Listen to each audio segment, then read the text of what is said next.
औज़ुबिल्लाहिमिनश्शैतानिर्रजीम बिस्मिल्लाहिर्रहमानिर्रहीम। एक दिन जिब्राइल अमीन दरबार रिसालत सल्लल्लाहु अलैहि वसल्लम में हाजिर हुए और अर्ज किया, रसूलुल्लाह, मैंने आज अजीब व गरीब वाक़या देखा है। हुजूर ने पूछा, वो वाक़या क्या है? जिब्राइल अमीन ने अर्ज किया, या रसूलुल्लाह, मुझे कोकाफ जाने का इत्तेफाक हुआ। मुझे वहाँ आओ फगा रोने चिल्लाने की आवाज़ सुनाई दी। जिधर से आवाज़ आ रही थी मैं उधर गया तो मुझे एक फरिश्ता दिखाई दिया जिसको मैंने इससे पहले आसमान पर देखा था, जो कि इस वक्त बड़े एजाज़ व अकराम में रहता था। वो एक नूरानी तख्त पर बैठा रहता था। 70,000 फरिश्ते इसके गिर्द सफ बस्ता खड़े रहते थे और वो फरिश्ता सांस लेता था तो अल्लाह ताला इस सांस के बदले एक फरिश्ता पैदा कर देता था। लेकिन आज मैंने इसी फरिश्ते को कोकाफ की वादी में सरगर्दा परेशान और फगा जारी करते देखा। मैंने इससे पूछा, क्या हाल है और क्या हो गया? उसने बताया, मेराज की रात जब मैं अपने नूरानी तख्त पर बैठा था, मेरे करीब से अल्लाह ताला के हबीब नबी अकरम सल्लल्लाहु अलैहि वसल्लम गुजरे तो मैंने हुज़ूर सल्लल्लाहु अलैहि वसल्लम की ताज़ीम तकरीम की परवाह न की। अल्लाह ताला को मेरी बड़ाई पसंद न आई और अल्लाह ताला ने मुझे जलील करके निकाल दिया और इस बुलंदी से पस्ती में फेंक दिया। फिर इसने कहा, ए जिब्राइल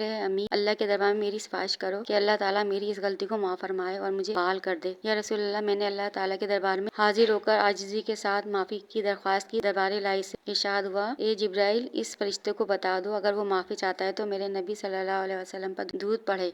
या रसूलल्लाह, जब मैंने इस फरिश्ते को फरमाने इलाही सुनाया तो वो सुनते ही हुजूर की जाते ग्रामी पर दुरूद शरीफ पढ़ने में मशगूल हो गया और मेरे देखते ही देखते इस फरिश्ते के बाल और पर निकलना शुरू हो गया और वो अपनी हालत में आ गया और जिल्लत और पस्ती से निकल आया और उड़कर आसमान की तरफ बुलंदी तक जा पहुंचा और अपनी मसंद कराम पर बड़ा जमान हो गया। सुभान अल्लाह। इससे पता चलता है कि दुरूद की क्या अहमियत है और अगर आप इस दुरूद पाक को पढ़ते हैं और रोजाना पढ़ते हैं, जितना आप चाहें पढ़ें, समंदरों की स्याही खत्म हो जाएगी मगर दुरूद की अहमियत खत्म ना होगी और फजाइल कम ना होंगे और इसकी बरकत से गुनाहों से बख्शे भी जाएंगे और अल्लाह के मुकर्रब तरीन बंदों में शुमार होगा। दुआ में याद